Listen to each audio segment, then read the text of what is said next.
riwayat Al-Bukhari dalam Al-Adab Al-Mufrad.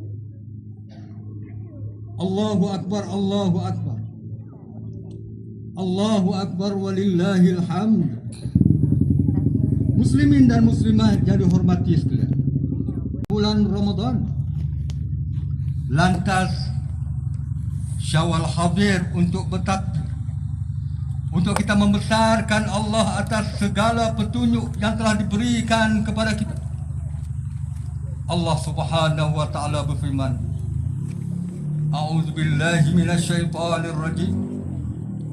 Walitukmilul iddata walitukabbirullaha ala ma hadakum wa la'allakum tashkurun.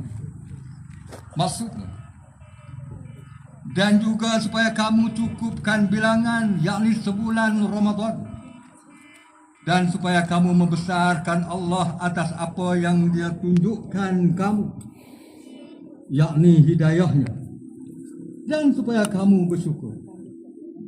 Suratul Baqarah ayat 185 berbicara tentang kemuliaan ataupun Al-Izzah. Hendaklah kita ketahui bahawa Al-Izzah atau kemuliaan seorang insan bukanlah keangkuhan atau rasa diri lebih mulia daripada orang lain.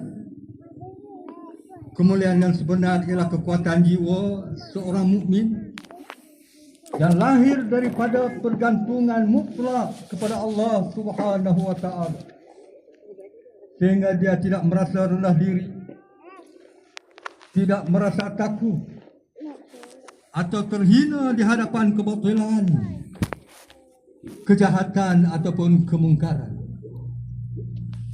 Ia bermakna seorang mukmin tidak menyerah diri atau tunduk kepada perkara-perkara yang salah, walaupun terpaksa menghadapi risiko atau cabaran di dunia, atas asas kemuliaan ataupun izzah diri sebagai mukmin ini ialah umat Islam dalam sejarahnya bergerak membebaskan manusia lain dan menyeru dunia kepada peragungan Allah serta ajarannya.